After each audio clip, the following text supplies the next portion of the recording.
Ladies and gentlemen, thank you so much for coming out and braving this cold early spring afternoon to share in the success of these individuals. If you're familiar at all with our school and what they have gone through, you know what an accomplishment it is for them to be here.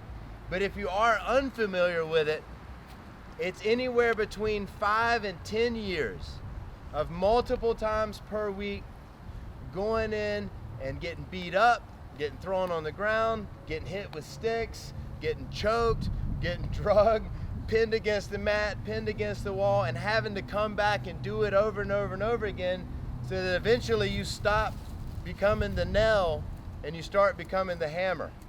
Right? So this is a big group of sledgehammers right here.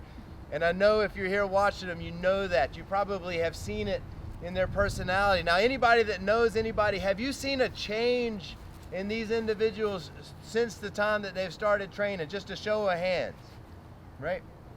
We get to see this change because we see these people when they come in, right? And they're already incredibly brave because they walked into that place that does what I just described, right? But they come in and they subjected themselves, and like a piece of iron ore, they're hammered and folded and put to heat and put to pressure until they're honed into what you'll see in just a few moments.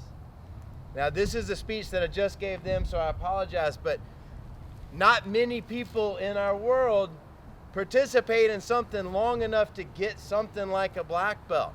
Again, we talked about 10 years in some cases, enough time to get multiple doctorates. But these people, and some of these people are super young, have been in this more than half of their life. They've stuck through that, and they're in this position. Even fewer people choose a martial art as difficult as the one that we practice. This is based on actual self-preservation, and it was handed down from warrior to warrior from a battlefield time in feudal Japan. The warriors that came back from war taught the next group what they did to come back. And those that did the wrong thing didn't come back to pass down the techniques. So this was paid for in literal blood. How many of you guys have shed literal blood in the pursuit of what you're about to do? If nothing else, you get a bloody nose at least once or twice a year. But these individuals have chosen this very difficult, very realistic, very pragmatic self-defense system. They're not just doing one thing. Some martial arts are just one thing. Right? They're just real good at kicking, or just real good at throwing, or just real good at punching.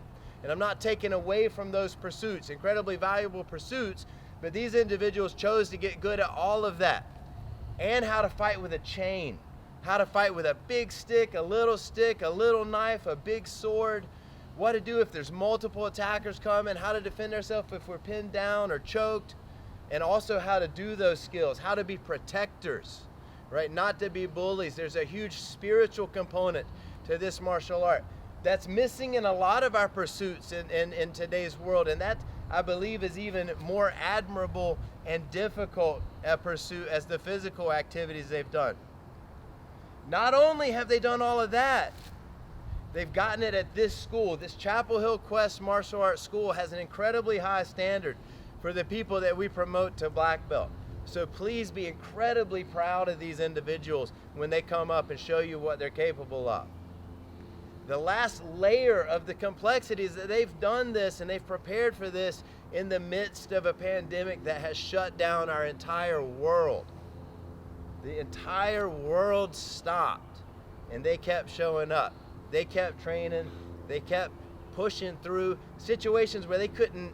It's hard enough when you can train with your whole school. They had to create training pods and training groups and hold each other accountable and show up for each other. So can we please, before we even start, give this group a huge round of applause just for that.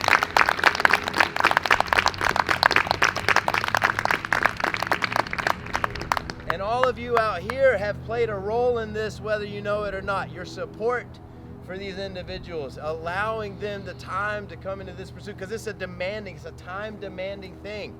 all the parents and grandparents that have driven people to train, and all the spouses that have made sure things were okay at home so you could go train, or the spouses that come in and say, hey, try your moves out on me. Let's see if it works, right? Really appreciate that. Can we give all of these people a round of applause for their help?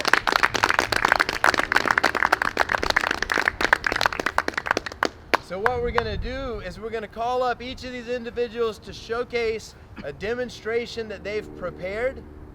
Their demonstration is going to have multiple techniques. It's going to have multiple scenarios and different weapons, but it's going to be something they put together to show off what they believe they're really good at.